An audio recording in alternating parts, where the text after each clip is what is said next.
Alhamdulillah Alhamdulillahi hamdan katsiran tayyiban mubarakan fi kama yuhibbu rabbuna wa yarda wa ashhadu an la ilaha illallah wahdahu la syarika lah wa ashhadu anna muhammadan abduhu wa rasuluh ya ayyuhalladzina amanu taqullaha haqqa tuqatih wa la tamutunna illa wa antum muslimun amma ba'du fa inna asdaqal hadisi kitabullah wa khairal hadi hadi Muhammadin sallallahu alaihi wasallam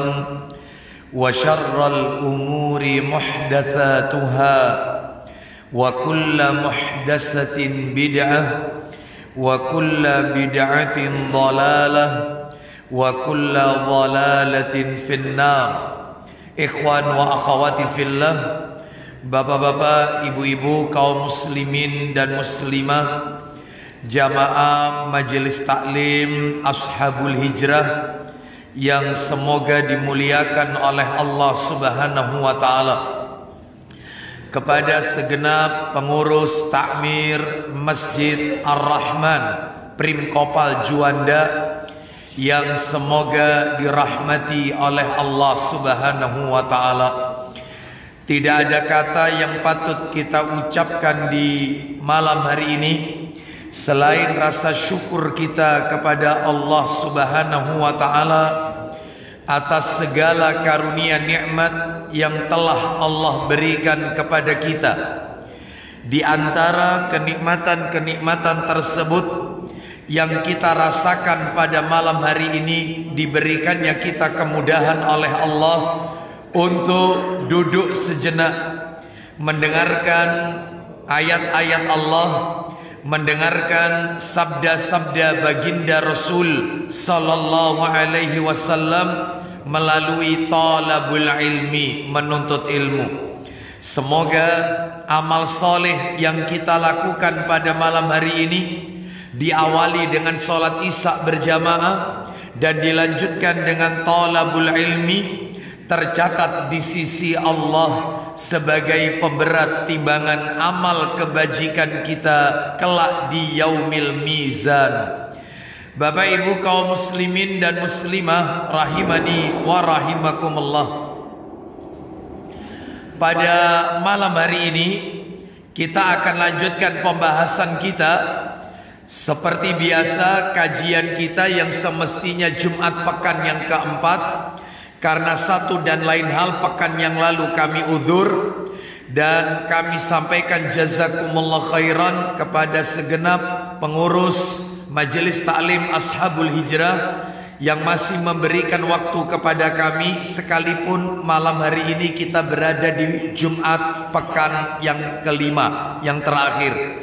Pembahasannya masih tetap, yaitu kitab yang ditulis oleh Syekh Khalid Al-Husainan hafizahullah ta'ala, yaitu kitab yang berjudul Aktsaru min alfi sunnatin fil yaumi wal lailah, yang sudah diterjemahkan dalam bahasa Indonesia dengan terjemahan bebas, lebih dari 1000 amalan sunnah dalam sehari semalam.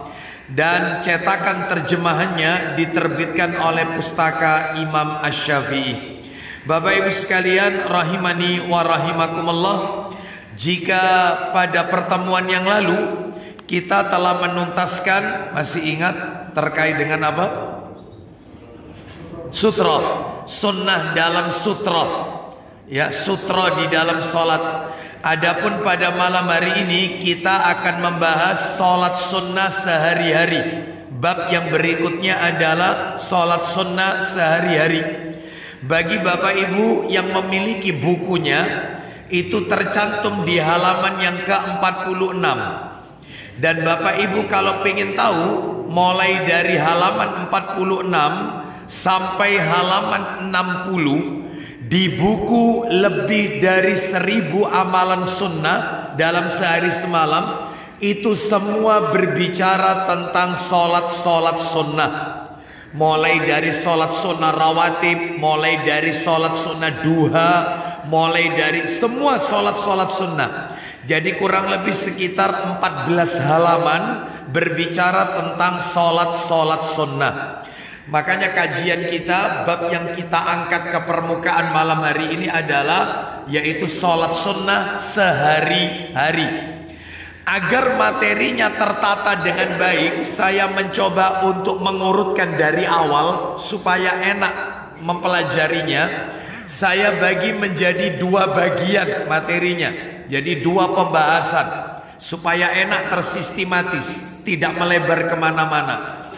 Yaitu yang pertama yang akan kami sampaikan adalah keutamaan secara umum, global, mujmal dari sholat sunnah. Jadi kita tidak menyentuh sholat fardu ya, yang kita sentuh adalah sholat sunnah. Tip qobliyah ba'diyah, ada sholat sunnah khusuf gerhana matahari, ada sholat sunnah khusuf gerhana bulan, ada sholat sunnah tahiyatul masjid. Lah itu nanti macamnya apa, dalilnya apa, dan keutamaannya apa secara khusus. Kalau yang nomor 1 secara umum tidak mengenal sholat sunnahnya, apapun sholat sunnahnya. Kalau yang materi nomor 2 sudah dibahas keutamaan per sholat. Nah, seperti itu. Baik Bapak Ibu, kaum muslimin dan muslimah rahimani wa rahimakumullah, kita awali saja materi kita. Kita langsung pembahasan yang pertama, keutamaan secara umum dari sholat sunnah. Keutamaan secara umum dari sholat sunnah. Keutamaannya banyak Bapak Ibu sebenarnya. Namun malam hari ini saya sebutkan 3 saja keutamaan sholat sunnah secara umum. Berarti ada 3 dalil yang akan kami sampaikan. 3 dalil tentang keutamaan sholat sunnah. Dalilnya adalah yang pertama, silakan bisa dibantu. Dalilnya riwayat Ibnu Majah dalam kitab Sunan Ibnu Majah, nomornya agak ke belakang, nomor 1181. Ibnu Majah 1181.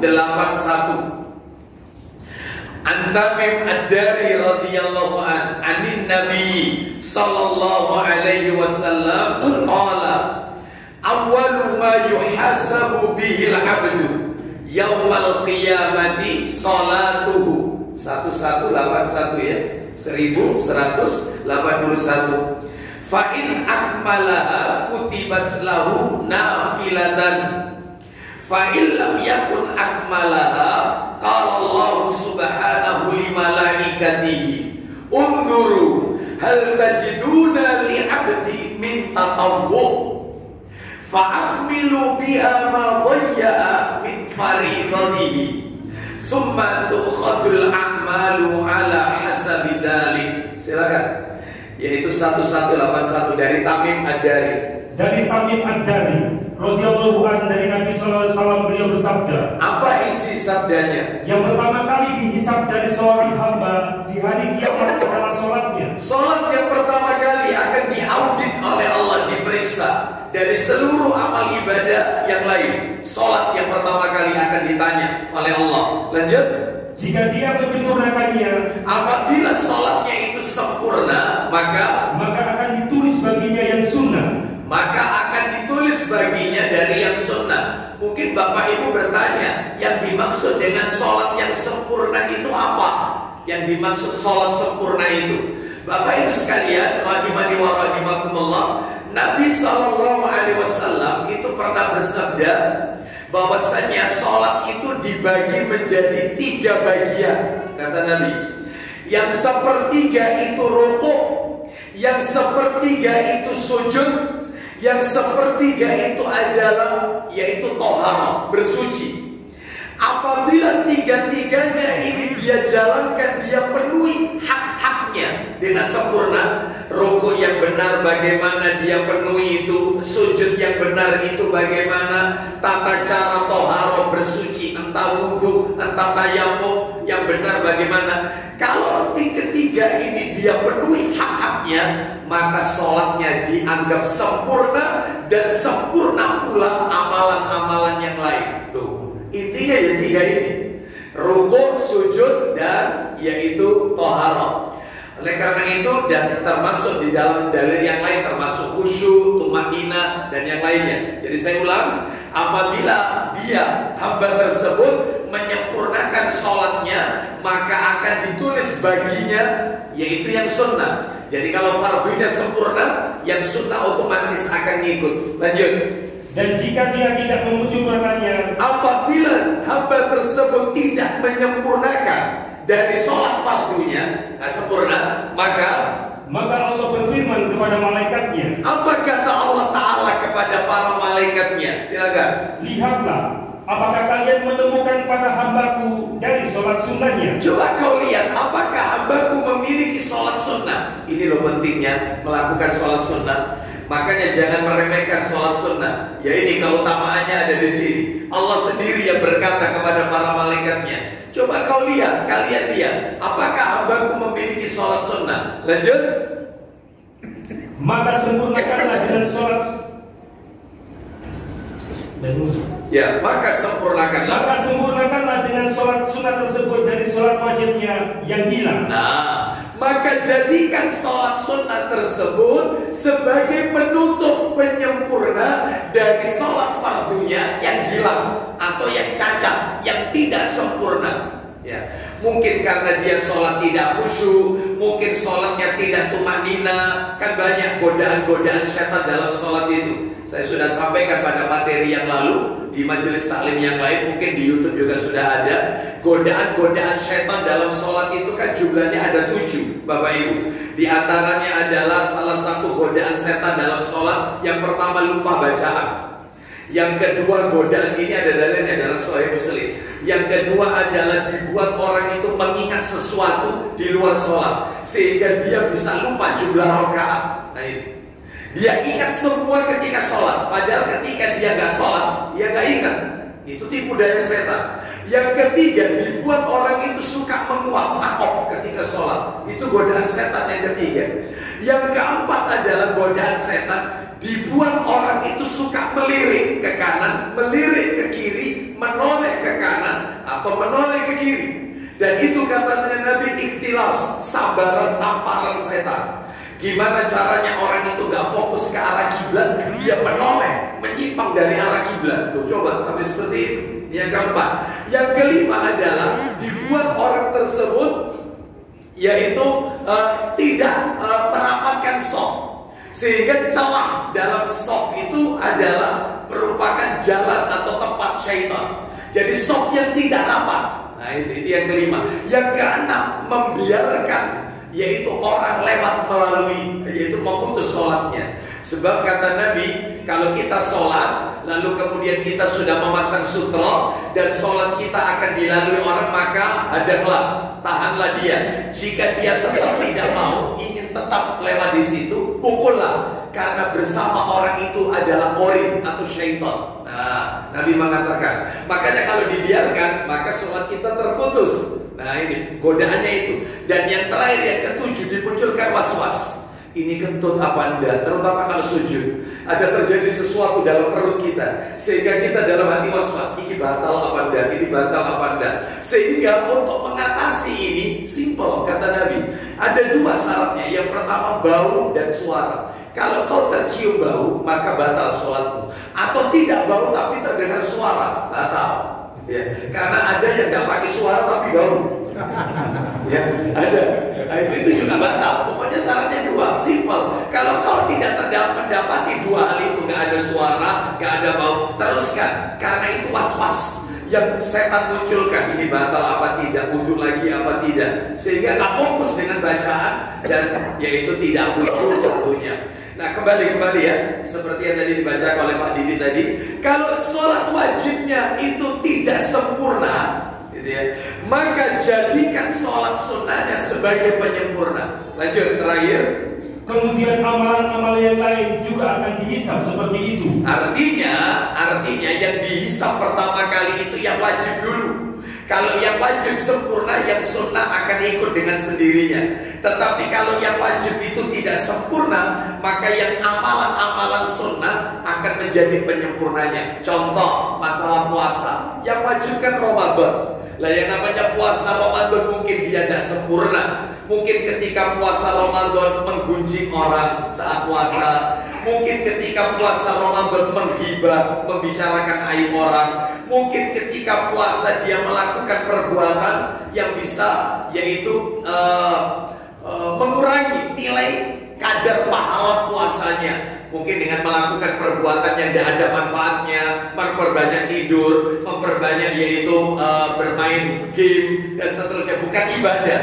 Maka penyempurnanya puasa Ramadan, Senin Kamis, Ayyamul Bid, puasa Daud, lalu Asyura, Arafah, 6 hari di bulan Syawal, 9 hari di bulan Zulhijjah. Ya ini untuk nutupi dari Ramadannya yang tidak sempurna. Semuanya begitu amalan, termasuk haji. Pernah menunaikan haji, ternyata lempar jumrohnya salah, ketika tawaf salah, ketika sa'i salah, maka penyempurnanya umroh. Makanya dalam hal ini umroh itu, kalau umroh yang kedua itu sunnah, kalau umroh yang pertama itu wajib hukumnya. Maka umroh yang kedua, maksudnya umroh kedua, ketiga ini bukan dalam satu perjalanan ya, bukan. Kan banyak, yaitu jamaah umroh itu sekali perjalanan mengambil mikot sampai beberapa kali. Umroh kedua, umroh ketiga. Lah ini yang tidak diajarkan oleh Nabi. Maksudnya umroh kedua, umroh ketiga, ya di lain kesempatan berangkat lagi. Itu ya, nanti pulang ke tanah air, nanti berapa bulan berangkat lagi ya. Apa ada ustadz yang kayak gitu bolak-balik? Ada pembimbingnya. Bolak-balik ya, ustadznya bolak-balik bisa ya. Dan mudah-mudahan kita dimudahkan oleh Allah Azza wa Jalla. Kita lanjutkan. Jadi ini menunjukkan jangan meremehkan amalan sunnah, termasuk yang sedang kita bicarakan, sholat sunnah. Jadi sholat sunnah ini penyempurna. Kesimpulannya itu Bapak Ibu. Ini keutamaan pertama. Sekarang kita lihat dalil nomor 2. Nanti kita simpulkan apa keutamaannya, yaitu sholat sunnah. Coba dibuka Sahih Targhib wa Tarhib jilid 1, nomornya 385. 385 dari Mahdan bin Abi Talha al-Ya'muri radhiyallahu an, katanya, aku bertemu dengan Sauban. Ya, 385. Aku bertemu dengan Sauban. Sauban ini adalah mantan budaknya Rasulullah sallallahu alaihi wasallam. Silakan. Dari Mahdan bin Abu Talha, dia berkata, ya, aku bertemu Sauban. Nah, Sauban ini maulah Rasulullah, mantan budaknya Rasulullah SAW yang sudah dibebaskan, dimerdekakan. Lalu mantan hamba saya Rasulullah SAW, ya, aku berkata, silakan, beritahukanlah kepadaku suatu amal yang bisa aku kerjakan dengannya Allah memasukkanku dalam surga. Jadi dia ini bilang kepada Mahdan bin Abi Talha, Sauban, ya, Sauban yaitu bertanya. Ya, mohon maaf, Mahdan bertanya kepada Sauban. Mahdan bertanya kepada Sauban. Pertanyaannya, ajarkan kepadaku satu amalan yang apabila amalan itu aku lakukan, maka aku akan masuk surga karena amalan tersebut. Lanjut, kata Sauban, ternyata, atau dia berkata, aku berkata dengan amal yang paling dicintai oleh Allah. Teruskan. Lalu Sauban diam. Terus. Kemudian aku bertanya lagi. Ya. Maka dia diam. Terus. Kemudian aku bertanya kepadanya yang ketiga kalinya. Terus. Dia pun menjawab. Nah, berarti bertanya sampai 3 kali baru dijawab. Apa katanya Sauban? Aku juga pernah, lanjut silakan. Aku telah menanyakannya kepada Rasulullah SAW. Nah, aku pernah bertanya seperti yang kau tanyakan kepadaku itu kepada Rasulullah. Aku pernah tanya, amalan apa yang jika aku lakukan maka aku akan masuk surga karena amalan itu. Maka lanjut, beliau menjawab, alaika bikasrati sujudi lillah. Silakan. Perbanyaklah sujud untuk Allah. Perbanyaklah sujud kepada Allah. Nah, Bapak Ibu mohon maaf, yang dimaksud memperbanyak sujud itu bukan 4 macam sujud, bukan, yaitu sujud tilawah, sujud sahwi, sujud syukur, sama sujud di dalam sholat. Bukan ini yang dimaksud. Kata para alim ulama, yang dimaksud sabda Nabi, alaika bikasroti sujudi lillah, perbanyaklah sujud kepada Allah, maksudnya memperbanyak sholat sunnah. Itu kata para ulama. Jadi kalau kau pengen masuk surga, ya perbanyak sujud, maksudnya perbanyak sholat sunnah. Nah, itu maksudnya. Oleh karena itu, berdasarkan dalil ini, ya, ulang tambahkan, ayo teruskan, kan masih ada ya. Silakan. Fa innaka la tasjudu lillahi sajdatan illa rafa'aka Allahu biha darajatan wa hatta biha anka khati'atan. Silakan. Karena tidaklah kamu bersujud 1 kali untuk Allah. Seseorang itu kalau sujud 1 kali kepada Allah, maka melainkan pasti Allah mengangkatmu 1 derajat dengannya. Diangkat 1 derajat. Terus kemudian, dan menghapus dengannya 1 kesalahan darimu. Dan dihapus oleh Allah 1 dosa yang ada pada diri kita. Makanya contoh sholat isya tadi, yang wajib ini ya, yang wajib ini. Sholat isya itu berapa kali sujud itu? 1 rakaat berapa kali sujud? 2. Berarti kalau 4 rakaat 8 sujud. Itu belum ba'diyahnya. Iya, belum lagi nanti besok subuh qobliyah, terus sholat subuhnya, apalagi duhur, ada qobliyah, ada duhur, ada ba'diyah. Semakin orang memperbanyak sujud, ya, apalagi sholat sunnah, tahiyatul masjid, sholat tahajud 11 rakaat, 8 tahajud, witirnya 3, berapa itu sudah sujudnya? Belum lagi sholat sunnah isra, belum lagi sholat sunnah duha. Perbanyak sujud, maka kau akan masuk surga. Amalan yang memasukkan seseorang ke dalam surga. Berarti kesimpulannya, orang kalau mengerjakan sholat sunnah, keutamaan yang nomor 2, amalan yang mendekatkan seseorang ke dalam surga, kepada surga. Kalau yang pertama tadi, penyempurna dari fardunya yang kurang, tidak sempurna. Yang nomor 2, yaitu amalan yang mendekatkan seseorang kepada surga. Terakhir, dalil ketiga, keutamaan sholat sunnah secara umum.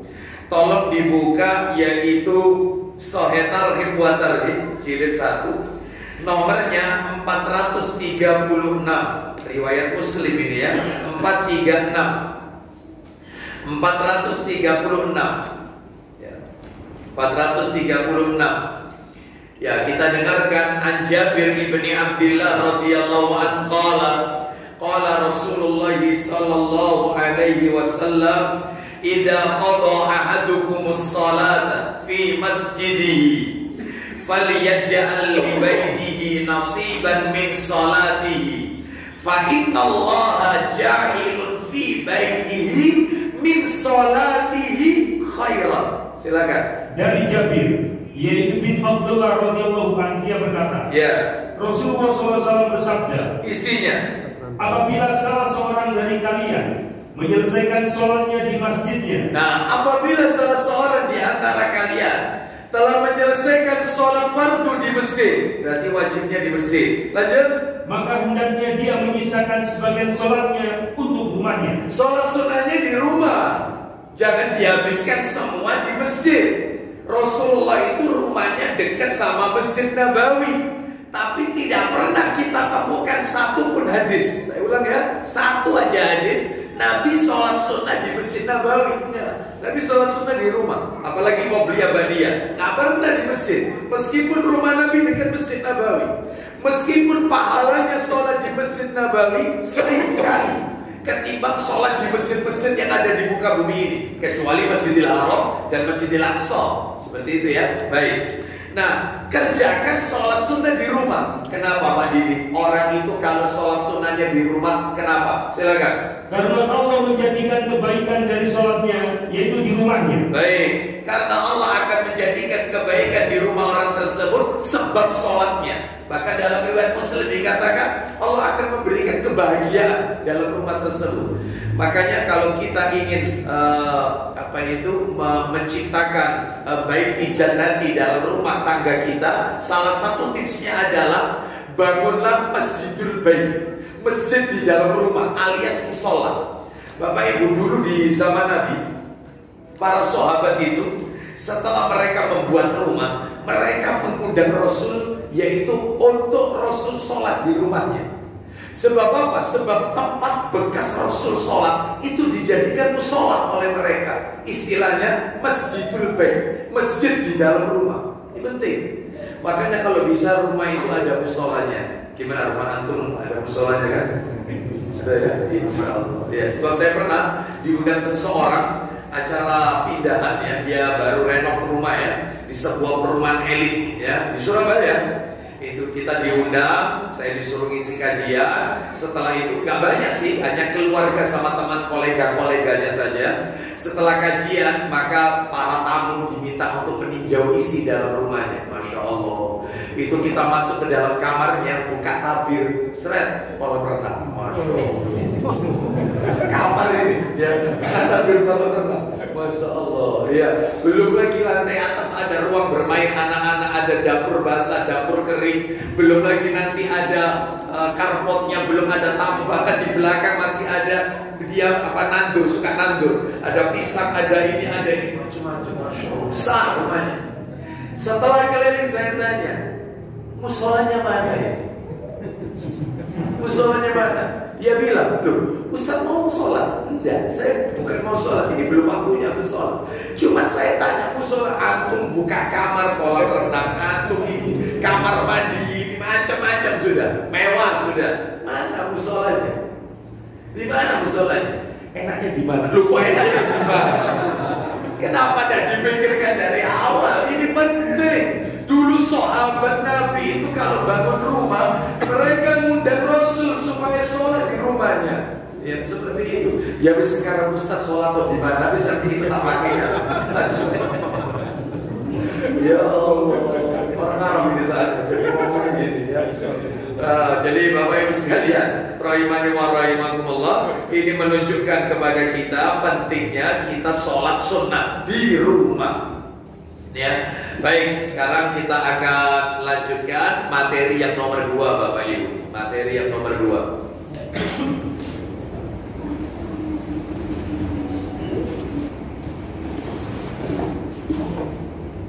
Materi yang nomor 2.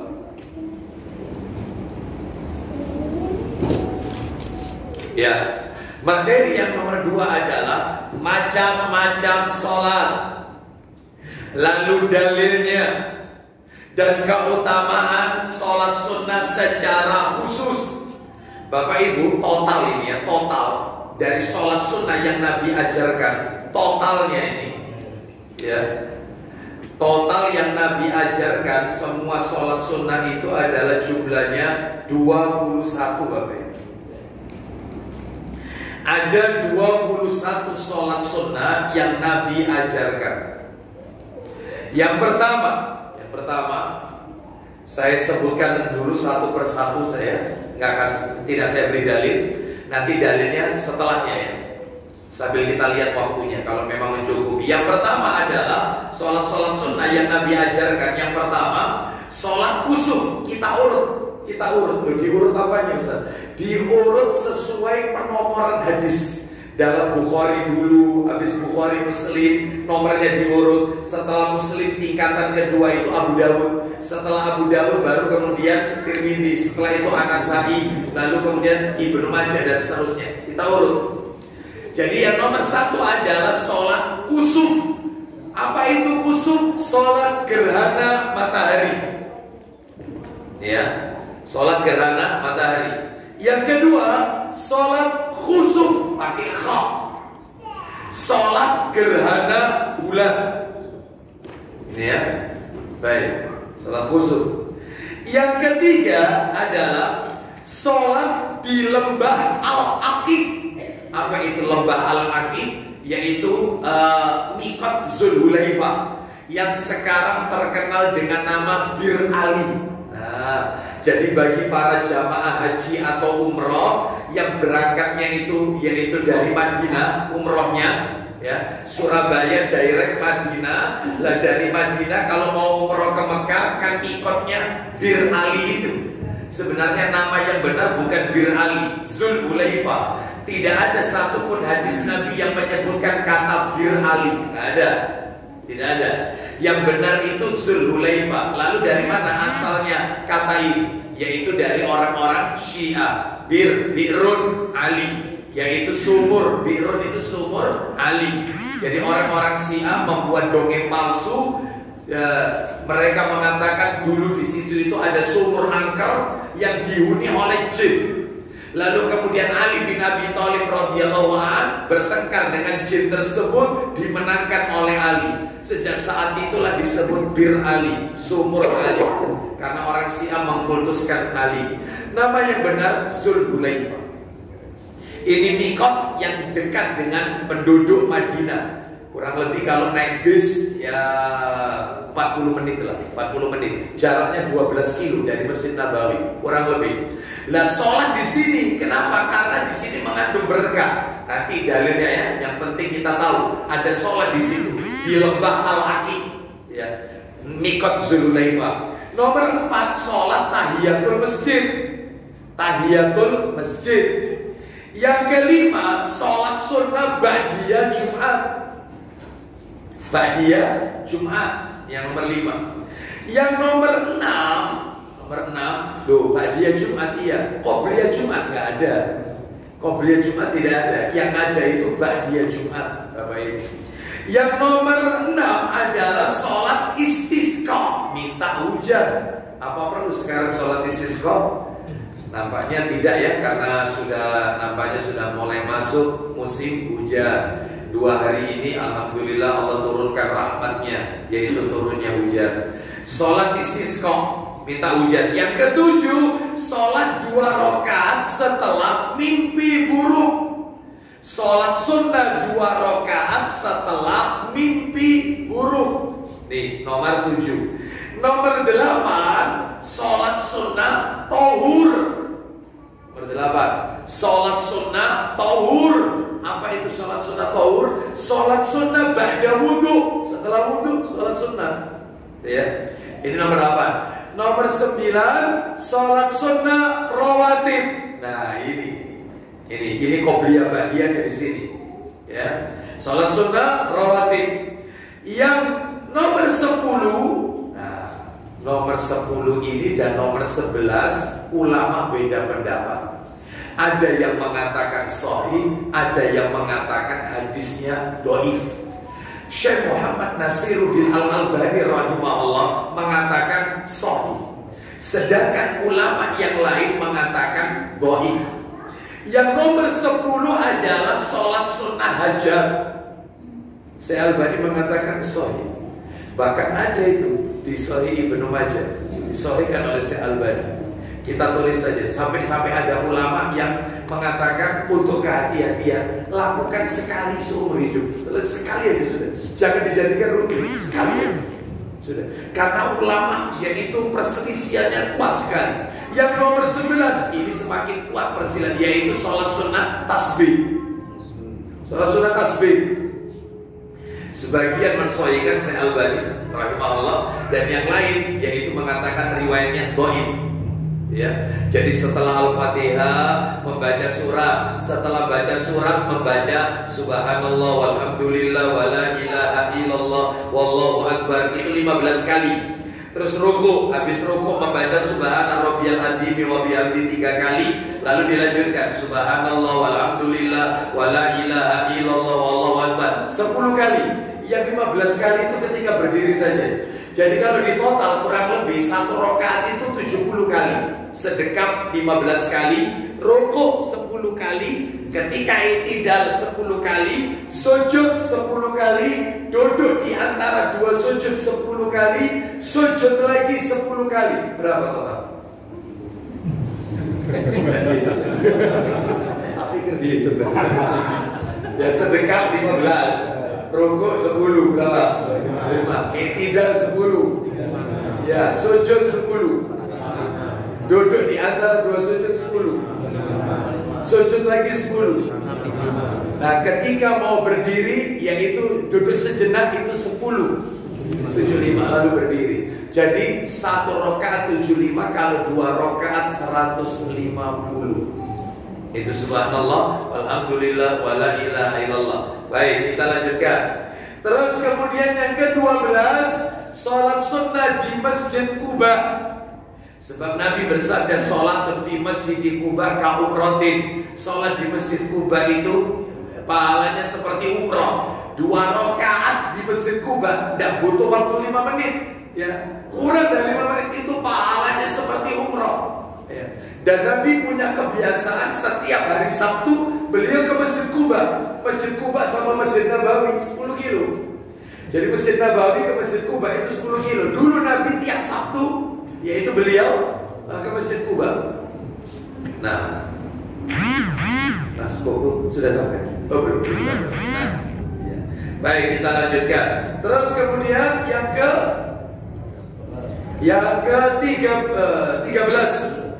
13 dan 14 jadi satu nanti. 13 sholat sunnah ketika masuk rumah. Jadi kalau kita dari bepergian sampai di rumah sholat 2 rakaat, ya. Terus yang nomor 14 sholat sunnah ketika keluar rumah. Ya, jadi ada sholat sunnah ketika masuk, sholat sunnah yang nomor 14 keluar rumah. Sebab Nabi bersabda, "Idza dakhalta manzilaka fasholli rak'ataini tamna'anika madkhalas su." Apabila kamu masuk ke dalam rumah, kerjakan sholat 2 rakaat. Karena sholat 2 rakaat itu dapat mencegahmu dari tempat masuk yang jahat. Terus Nabi bilang, Nabi bersabda, "Fa idza kharajta min manzilika fasholli rak'ataini tamna'anika makhrajas su." Apabila kamu mau keluar rumah, terutama yang safar, ya, perjalanan jauh, kerjakan dulu sholat 2 rakaat. Karena sholat 2 rakaat tersebut dapat mencegahmu dari tempat keluar yang jahat. Kita akan dihindarkan oleh Allah dari orang-orang yang ingin, yaitu memperdaya kita, ya, ingin berbuat zalim kepada kita.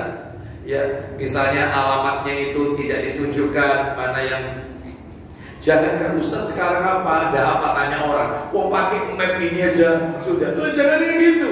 Ini sering bohongi juga, belok kiri, belok kiri. Iya, ternyata butuh. Oh, ini betul tidak, supaya tidak dibohongi map. Betul ya, belok kiri, belok kiri. Ya, itu ternyata belok kiri itu yaitu rumah jadi. Ya. Kita lanjutkan dengan nomor berapa sekarang? Setuju nanti. 15. Sholatnya suami istri sebelum melakukan jima. Ini bagi mereka yang baru menikah. Yang baru menikah, suami istri sebelum melakukan jima. 16. Sholat sunnah isra, suruh isra, suruh. 16. 17 urut ini ya. 17 sholat sunnah witir. Loh, kok witir dulu Ustaz? Kenapa tidak tahajud? Iya, gak apa-apa. Karena Nabi pernah witir dulu baru tahajud. Nabi itu pernah, Bapak Ibu sekalian, yaitu witir dulu 9 rakaat. 9 rakaat witir. Terus kemudian setelah salam tahajud 2 rakaat. Jadi tetap jumlahnya 11. Biasanya kan 8 plus 3, tahajud plus witir. Ini tidak, witir dulu 9, baru tahajudnya 2 rakaat. Lah witir yang 9 rakaat ini adalah rakaat ke-8 itu baru duduk tahiyat. Setelah itu nggak salam, lalu bangkit lagi rakaat ke-9 tahiyat baru salam. Jadi mirip kayak sholat maghrib. Sholat maghrib itu tahiyatnya 2 kali, rakaat kedua dan ketiga. Lah ini tidak, tahiyatnya rakaat ke-8 dan 9. Jadi 1 sampai 7 itu terus, diri terus. Ya. Jadi 9 plus 2. Pernah sholat malam yang model gini? Belum pernah. Iya, rata-rata kita yaitu 8 plus 3 atau 8 plus 5, 13. Ini pernah Nabi 9 dulu baru 2 rakaat. Ya, baik, kita lanjutkan, nanti kita jelaskan.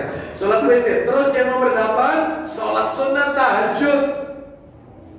Sholat sunnah tahajud. Biasanya kalau 9 dulu ini itu begitu yang kelima iki mau ya, lupa ya. Maka yang seperti ini nggak apa-apa, nanti bisa dilakukan sujud sahwi ya. Baik, terus kemudian yang ke-19 sholat sunnah duha. Nama lainnya sholat sunnah awwabin. Jadi sholat sunnah duha itu punya nama lain, yaitu awwabin. Awwabin itu apa? Orang yang banyak bertaubat kepada Allah. Makanya orang kalau rutin sholat duha, maka dia termasuk yaitu golongan awwab. Awwab itu adalah orang yang banyak bertaubat. Makanya zikir yang ditekankan setelah sholat duha, zikir itu kan bunyinya Allahumma gfirli wa tub alayya innaka antat tawwabur rahim. Itu 100 kali setelah sholat duha. Itu riwayat Bukhari dalam kitab Adabul Mufrad. Jadi saya ulang, nomor 19 sholat duha. Nama lainnya sholat sunnah awwabin. 20 sholat sunnah taubat. Sholat sunnah taubat. Maaf, bukan 21 ya, 23 totalnya. 21 sholat sunnah istikharah. Karena ada 2 pilihan yang membingungkan. 2 pilihan. Tetapi 2 pilihan ini adalah bukan yang sifatnya mubah, tetapi yang sifatnya itu penting. Ya, penting. Ya, penting. Misalnya kita dipilihkan, misalnya Ustaz, mana lebih dahulu Ustaz? Saya ini belajar ngaji atau belajar ilmu waris? Nah, ini penting dua-duanya ini. Belajar Quran itu penting, tahsin. Belajar ilmu waris itu penting. Umar bin Khattab menyuruh untuk belajar masalah faraid, waris. Sama-sama pentingnya, sama-sama nuntut ilmu. Ya, seperti itu. Maka ini boleh istikharah, minta yang terbaik dari Allah Azza wa Jalla. Boleh. Tapi bukan yang mubah. Maksudnya mubah kayak apa? Contohnya, istrinya tanya sama suami, "Mas, meni masa apa, Mas? Rawon kasutu." Istikharah di sini. Enggak perlu. Masa rawon sama soto istikharah? Enggak perlu. Enggak perlu. Ternyata suaminya pilih rawon, besoknya jangan asamnya dulu. Gitu ya. Apa yang dipilih suami itu mesti beda. Gitu perempuan dia. Mas aku pantas sih kayak kelambi apa mas ini mas hijau tak apa? Oh yo ya apa kami pada kayak keluar biru. Itulah. Baik, kita lanjutkan. Nomor berapa sekarang? 22 adalah sholat sunnah tarawih. Sholat sunnah tarawih. Ini 22. Yang ketiga, sholat sunnah 2 rakaat setelah tawaf di belakang makom Ibrahim. Sholat sunnah 2 rakaat setelah tawaf di belakang makom Ibrahim. Belakang makom Ibrahim. Nah, ini yang diajarkan oleh Nabi, yang sunnah. Antum tulis dulu itu yang sunnah, yang diajarkan oleh Nabi. Baik, sekarang antum boleh catat, boleh tidak. Saya tambahkan sholat sunnah yang tidak diajarkan Nabi. Dalam kurung tanda kutip bid'ah, yang Nabi tidak pernah ajarkan. Di antaranya adalah ada 5 macamnya. Nomor 1, sholat Asyura. Sholat Asyura ini Bapak Ibu dilakukan pada waktu zuhur dan asar. Antara zuhur dan asar. Ya, 4 rakaat. Tiap 2 rakaat baca Al-Fatihah dan ayat kursi 10 kali. Tiap 2 rakaat Al-Fatihah, ayat kursi dibaca 10 kali, Al-Ikhlas 10 kali, Al-Falaq dan An-Nas masing-masing 5 kali. Setelah sholat baca istighfar 70 kali. Ini tidak pernah diajarkan oleh Nabi. Ini sholat Asyura namanya. Yang kedua, sholat pada ritual Rebo Wakasa. Rebo terakhir di bulan Safar. Nah, kemarin ini ya banyak yang melakukan. Bagaimana ritualnya? Sholat 4 rakaat.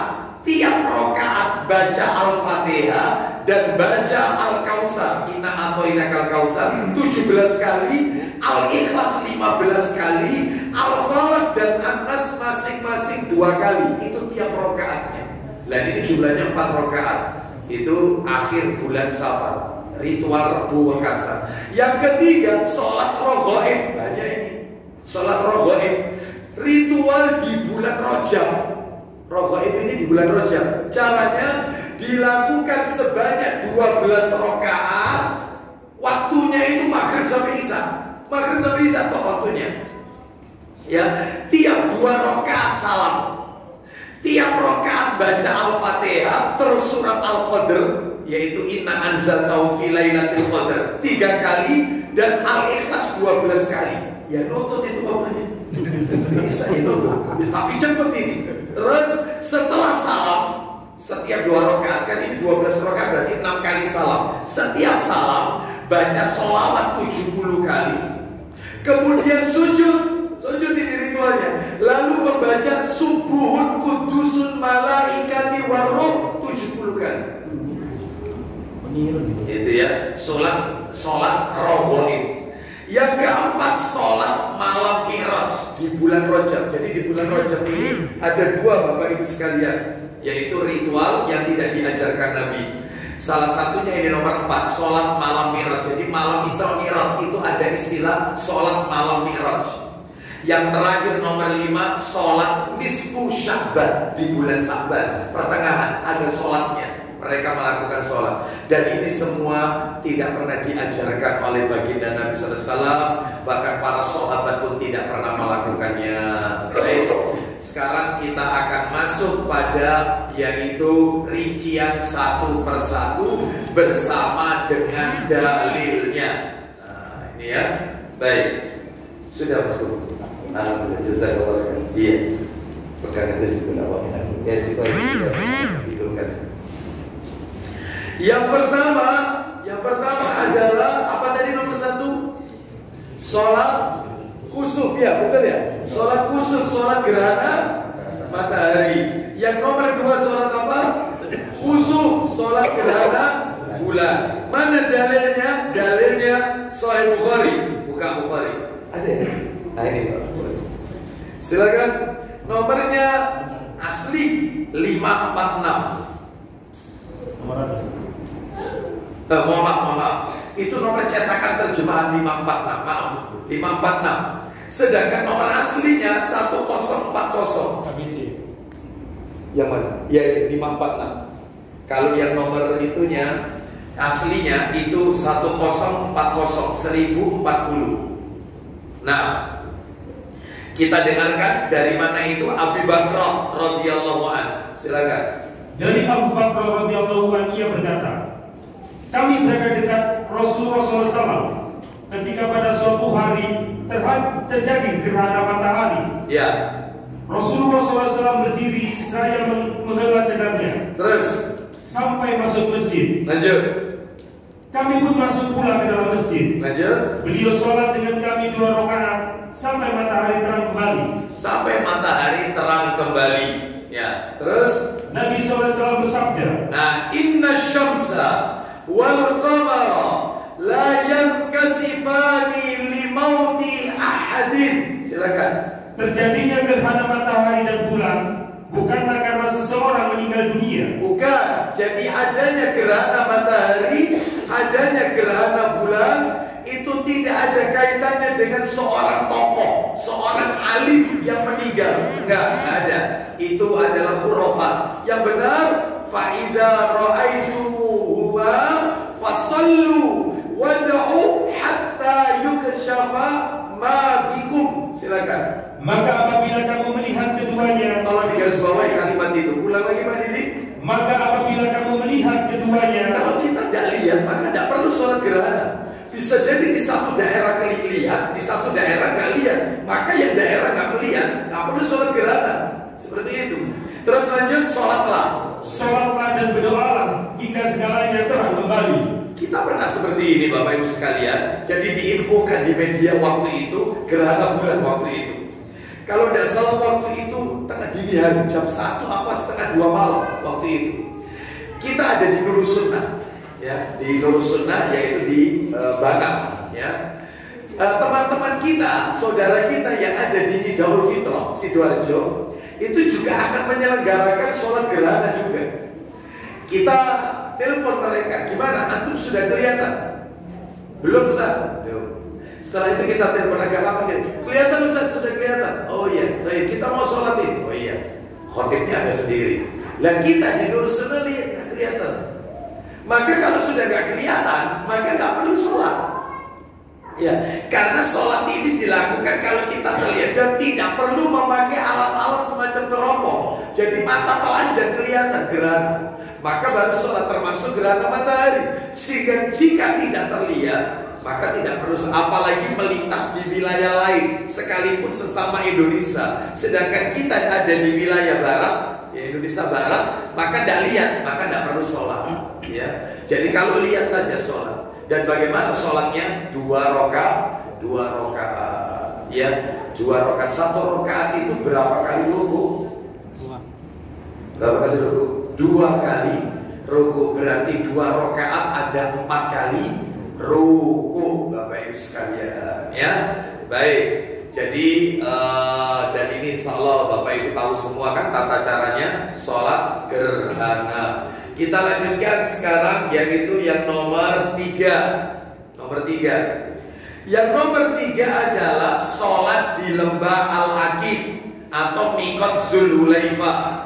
Dalilnya Sahih Bukhari, nomor cetakan terjemahan 797. 797. Bukhari 797. Kalau nomor aslinya 1534, aslinya ya 1534. Silakan dari Umar bin Al-Khattab radhiyallahu anhu, dia berkata, silakan. Dari Umar radhiyallahu anhu, ia berkata, Iya. Dia mendengar Nabi SAW waktu beliau berada di Wadi Al-Aqiq. Nah, wadi itu lembah. Lah namanya Al-Aqiq. Berarti Wadi Al-Aqiq, lembah Al-Aqiq, gitu ya. Di sana banyak lembah. Salah satunya adalah kalau yang mendekati kota Mekah 100 kilo kurang lebih sebelum masuk kota Mekah, itu ada wadi namanya Wadi Kudail. Wadi Kudail, lembah, dan biasanya dijadikan sebagai transit bis ada di situ. Ya, baik, karena memang perjalanan kan 5-6 jam Mekah ke Madinah ke Mekah itu Bapak Ibu. Sekarang enak, sudah ada kereta, jadi cepat, 1,5 jam 2 jam nyampe Madinah ke Mekah, nggak capek jamaah. Ya, namanya kereta Haramain. Baik Bapak Ibu sekalian, nah kita lihat ini, apa kata Nabi ketika ada di lembah itu? Silakan. Beliau bersabda, Salli fi hadzal wadi al-mubarak. Silakan. pada suatu malam datang Jibril membawa wahyu dari Allah kepadaku. Ya. Katanya, kerjakanlah sholat di wadi atau lembah yang berkah ini. Kerjakan sholat di lembah yang penuh dengan berkah ini. Berarti kalau gitu sholat di tempat itu, yang namanya sekarang Bir Ali itu, berarti tidak ada kaitannya dengan umroh, ihram, enggak. Sholat di situ kaitannya ngalap berkah, mencari barokah. Karena itu dulu lembah, lalu dibangun masjid sebagai tempat mikot. Makanya banyak di situ orang jamaah haji itu pakai baju ihram. Startnya mulai situ soalnya. Startnya sebelum membaca niat umroh di situ dulu. Ya, berhenti. Sholat di situ diniatkan apa Ustaz? Ya diniatkan aja tahiyatul masjid. Kalau memang belum sholat duhur, karena tadi dari Madinah itu langsung, ya sholat duhur. Atau kalau di situ bertepatan sholat asar, ikut imam sekalian di situ sholat asar. Sudah itu sambil diniatkan ngalap berkah. Karena tempat itu berkah.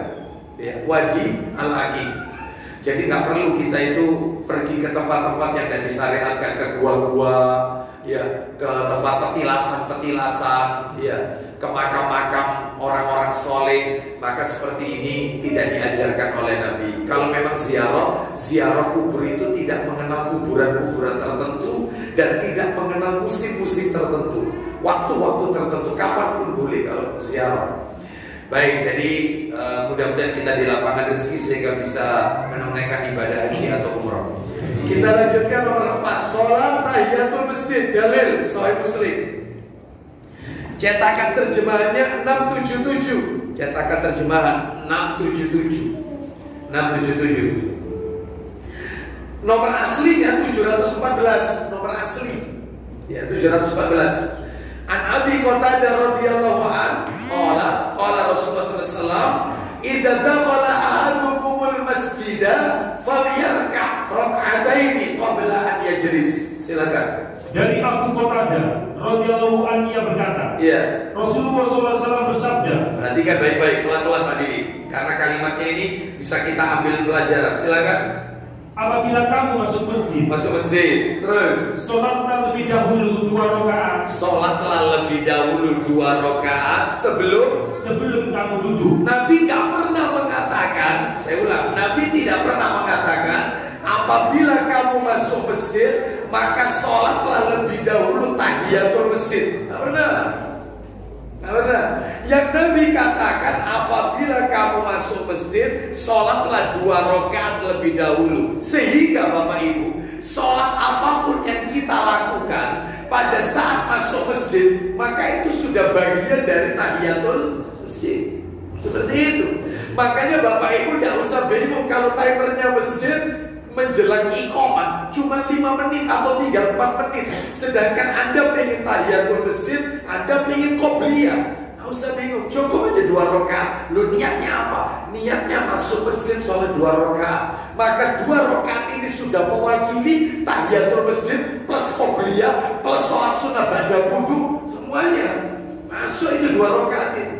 Sehingga tidak perlu artinya sendiri-sendiri 2 rakaat salam untuk ini, 2 rakaat salam. Kecuali kalau masuk masjidnya sebelum adzan. Masuk masjid belum adzan, ya 2 rakaat dulu masuk masjid. Setelah itu adzan. Setelah adzan maka qobliyah, karena qobliyah itu dilakukan setelah adzan menunggu iqamah. Jadi kalau datangnya sebelum adzan sholat dulu.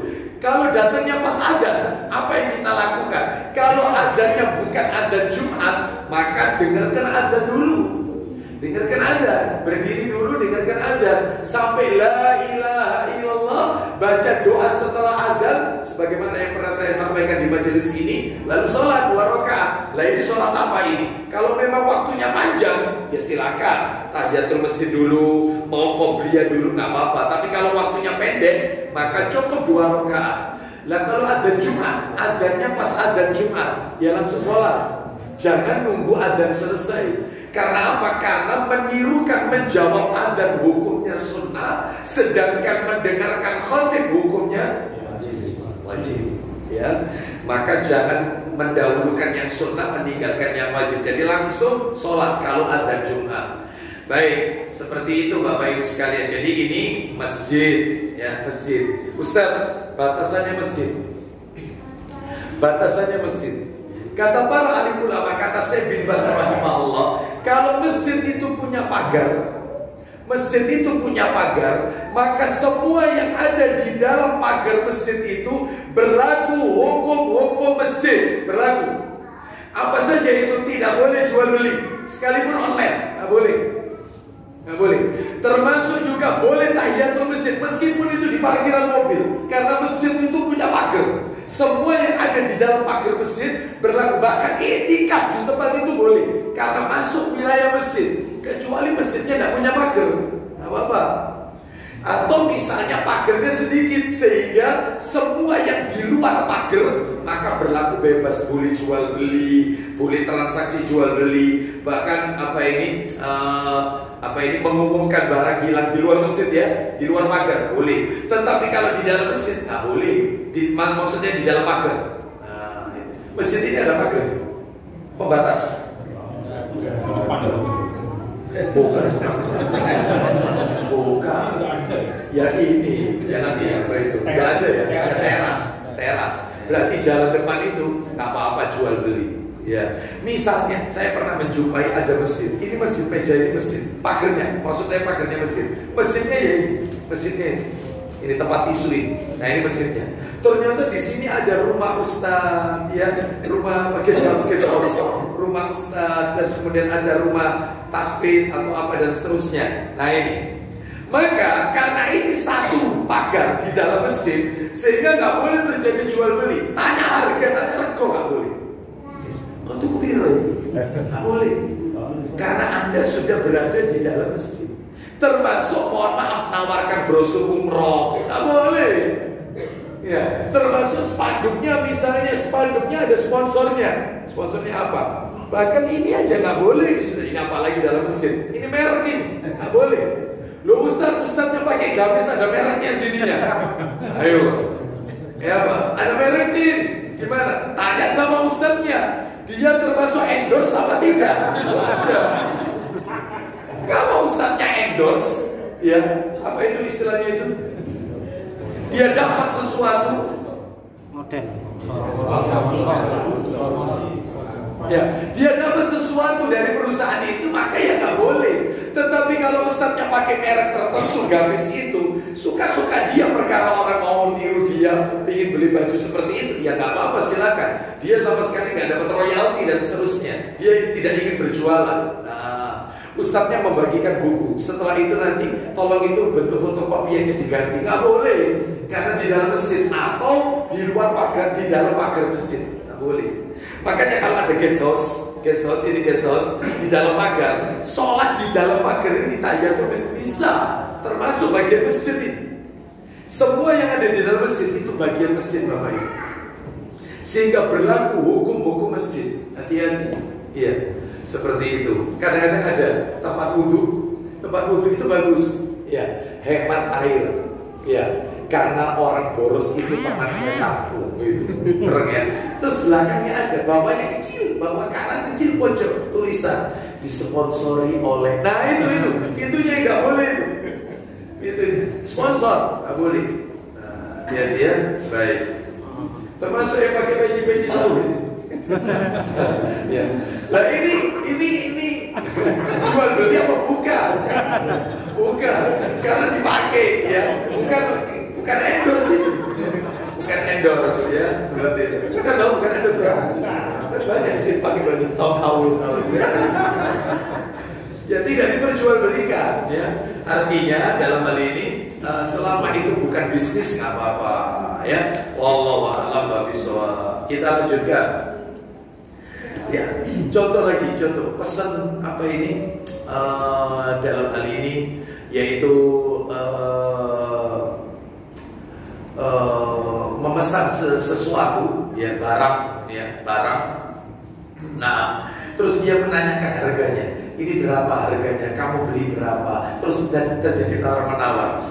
Ya, piro regane wis kok ayo tak transfer. Itu nggak boleh di dalam masjid ya. Wallahu a'lam bishawab. Jadi tahiyatul masjid nomor 5, sholat sunnah ba'diyah Jumat. Sholat sunnah ba'diyah Jumat. Kalau qobliyah ada tidak qobliyah? Tidak ada. Tapi banyak kan di masjid-masjid kalau sudah adzan pertama semua pada berdiri mengerjakan sholat. Lah ini sholat qobliyah Jumat ini tidak ada. Yang ada adalah sholat sunnah ba'diyah Jumat. Mana dalilnya? Dalilnya Sahih Muslim nomornya 830, cetakan terjemahan 830 dan 831. Salah satu aja tidak apa-apa dibaca. 830 dan 831. An Abi Hurairah radhiyallahu anhu qala 830 dan 831. Rasulullah SAW bersabda, "Idza shalla ahadukumul jumu'ah falyusalli ba'daha arba'an." Silakan. Dari Abu Hurairah radhiyallahu anhu ia berkata, Rasulullah SAW bersabda, isinya, apabila kamu sholat Jumat, maka kerjakanlah sesudah itu sholat sunnah 4 rakaat. Loh, habis Jumat sholat sunnah 4 rakaat. Boleh 2 rakaat salam, 2 rakaat salam. Bahkan boleh dilakukan 2 rakaat itu di masjid, yang 2 rakaat lagi itu di rumah. Boleh seperti itu Bapak Ibu. Jadi ba'diyah Jumat itu ada. Yang nomor 6, sholat sunnah istisqa, minta hujan. Bapak Ibu tahu tata caranya sholat sunnah istisqa? Seperti apa tata caranya? Seperti sholat gerhana. Sholat minta hujan itu sama. Tata caranya seperti gerhana. Ya, baik. Mana dalilnya? Silakan. Sahih Muslim nomor 846. 846 atau cetakan aslinya 894. Yuk, kita baca ya. 846 atau cetakan aslinya 894. Silakan. Iya. Dari Abad bin Tamim radhiyallahu anhu, dari pamannya ia berkata, Iya. Nabi SAW pergi ke musola dan sholat istisqa. Terus, yaitu minta hujan. lalu mula-mula beliau menghadap ke kiblat. terus Sesudah itu beliau balikkan jubahnya, dan sesudah itu beliau sholat 2 rakaat. ya, sholat 2 rakaat, sholat sunnah istisqa. Lalu kemudian nomor 7, sholat 2 rakaat setelah mimpi buruk. Mimpi buruk. Sahih Muslim nomornya 2111 2111. Nomor aslinya 2263. Mimpi itu ada 3 kata Nabi. Ya, Nabi ya 2111. 2111. Kita lihat di sini. Ya, silakan.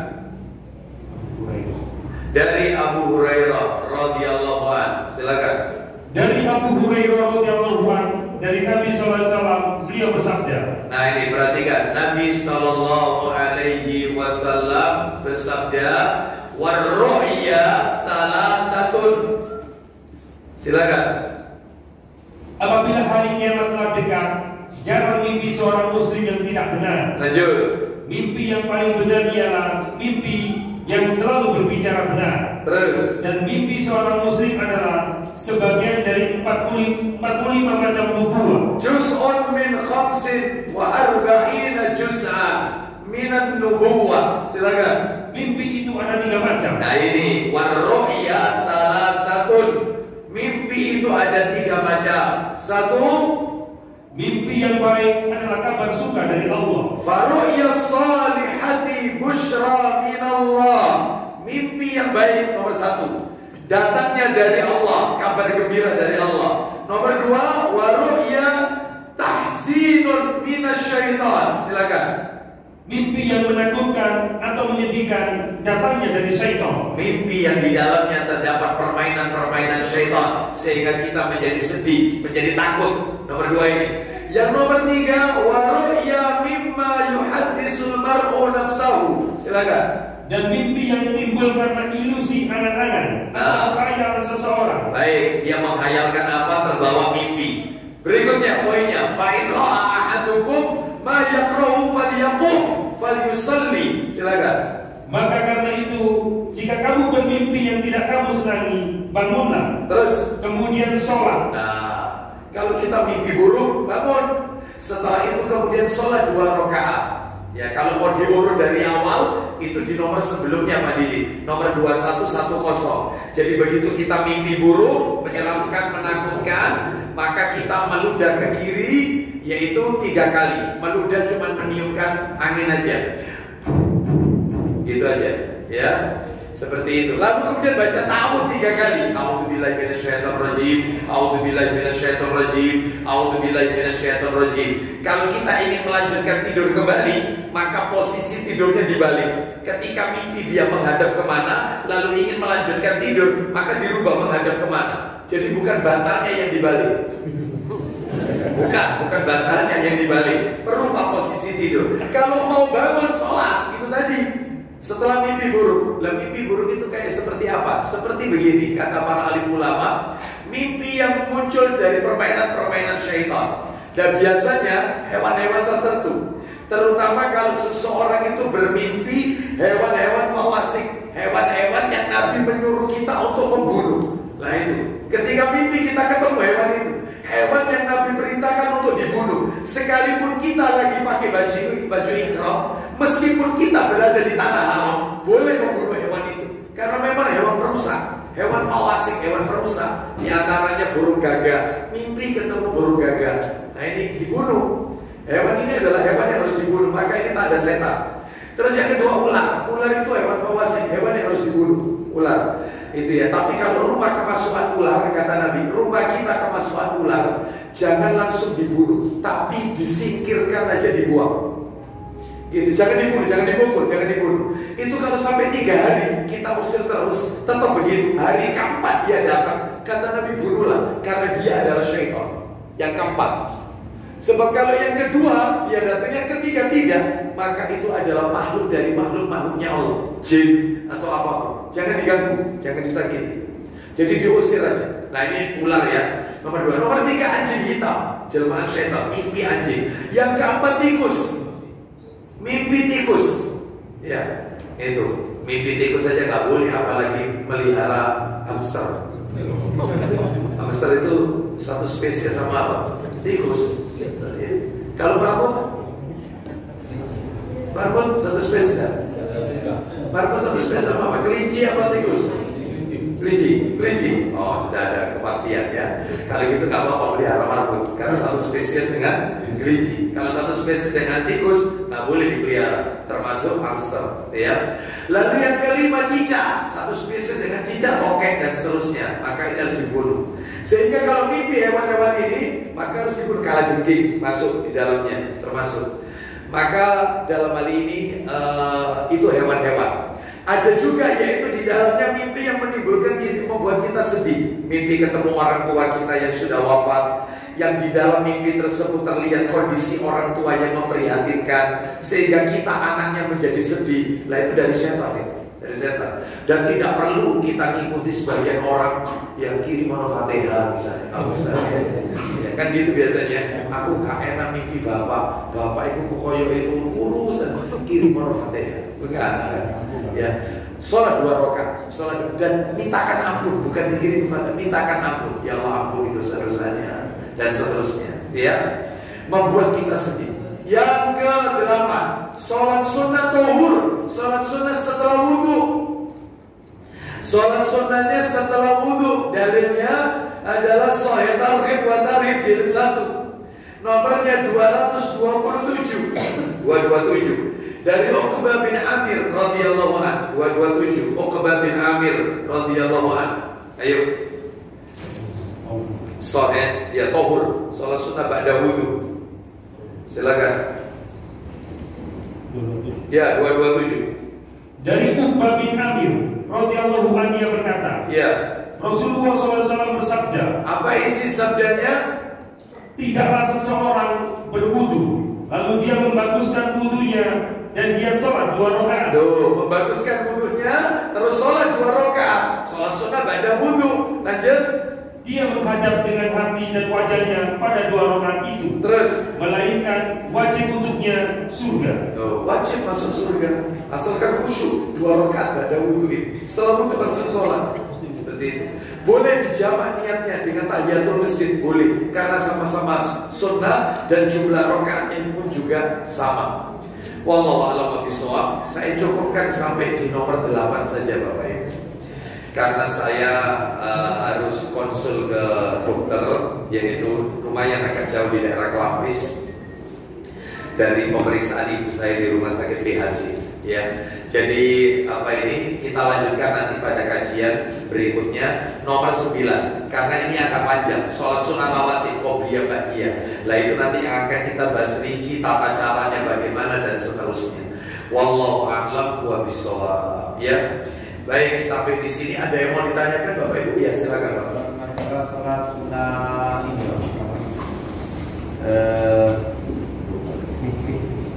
apa ini? mutlak. Sholat sunnah mutlak. Nah, sholat sunnah mutlak, apakah boleh? Ya, dalam hal ini artinya tidak tertulis di sini sholat sunnah mutlak karena memang waktunya bebas kapanpun. Sehingga dalam hal ini ketika sholat Jumat, yaitu sambil menunggu khatib naik mimbar kita boleh sholat sunnah, itu juga termasuk sholat sunnah mutlak boleh. Atau setiap ada sholat, setiap 2 adzan kata Nabi itu ada sholat. Ma bainal adzanaini yaitu sholat. Jadi di antara 2 adzan itu ada sholat sunnah. Maksudnya 2 adzan itu adzan dan iqamah. Jadi iqamah itu statusnya sama dengan adzan. Sama, Nabi mengatakan iqamah itu juga sama dengan adzan. Makanya kita boleh menirukan iqamah, boleh, karena adzan juga kita tirukan. Maka antara adzan dengan iqamah itu ada sholat sunnah. Maghrib misalnya, adzan maghrib sampai iqamah, ada sholat sunnah. Namanya sholat sunnah mutlak, boleh. Setiap 2 adzan ada sholat sunnah. Apa itu? Wallahu a'lam bishawab. Yang lain ada? Ya. Masalah soal tafsir mimpi, apakah itu terlalu soal ilmu tafsir mimpi? Takwil ya? Ya. Masalah menakwil mimpi. Nah, apakah itu ada ilmunya? Ada. Selama dia bertanya kepada orang yang tepat, orang yang soleh, yang mengetahui tentang takbir, takwil mimpi, gitu ya. Jangan bertanya kepada sembarang orang. Jangan. Bertanyalah kepada orang yang paham betul tentang takwil mimpi tersebut. Dan orang itu orang yang soleh. Jadi memang agak ketat syaratnya. Dan orang itu paham betul isi Al-Quran dan hadis Nabi, sehingga dia tidak sembarangan menakwilkan mimpi tersebut, sehingga kesannya nanti mengada-ada. Nah, ini tidak diperbolehkan. Wallahu a'lam wa bishawab. Jadi ada seperti itu. Makanya kata Rasulullah SAW, kalau kau mimpi buruk jangan diceritakan kepada orang. Mimpi buruk jangan diceritakan kepada orang. Jangan. Nggak boleh mimpi buruk diceritakan kepada orang. Akibatnya nanti dia akan menerka-nerka, maka munculnya primbon Jawa. Itu ya karena mimpi buruk. Mimpi ketemu tikus, mimpi dikejar ular, itu katanya tanda jodoh. Padahal ular itu binatang yang harus dibunuh, berarti setan, bukan jodoh itu, bukan. Nah itu kayak gitu-gitu itu. Primbon, muncul primbon. Makanya nggak usah mimpi buruk langsung sama Allah sholat. Minta kepada Allah berlindung, ya Allah jangan wujudkan mimpi buruk itu dalam kehidupan, jangan wujudkan. Nah itu. Tapi kalau mimpi yang baik, mimpi menyenangkan, ya, mimpi nikah lagi misalnya, ini boleh kita ceritakan ya kepada orang yang paling kita cintai, sebatas istri. Nah, ya, aku tadi malam mimpi, ya, mimpi nikah lagi sama kamu, sama kamu, ya, seperti kita awal-awal nikah, masya Allah, ya, itu nggak apa-apa mimpi baik. Dan itu sebatas orang yang kita cintai, gak sembarangan orang. Karena kita tidak tahu hati manusia, mungkin dia hasad, iri, dengki dengan mimpi baik yang kita ceritakan tersebut. Mimpi, dia cerita sama tetangganya, saya tadi malam mimpi seakan-akan rumah saya ini penuh dengan emas, penuh dengan uang. Ya, kata tetangganya, menurut doa ibu cerita. Kau sama dalam mimpi kan iri, makanya jangan diceritakan. Kecuali kepada orang yang dia cintai saja, sebatas suami atau orang tua, tak lebih dari itu. Wallahu a'lam wa bishawab. Demikian Bapak Ibu yang bisa saya sampaikan. Mohon maaf karena waktunya saya harus beranjak dan menyelesaikan amanah. Jadi kita akhiri wassallallahu ala nabiyyina wa ala alihi washabihi wasallam. Subhanakallahumma wa bihamdika asyhadu an la ilaha illa anta astaghfiruka wa atubu ilaik. Wa akhiru da'wana alhamdulillahi rabbil alamin. Assalamualaikum warahmatullahi wabarakatuh.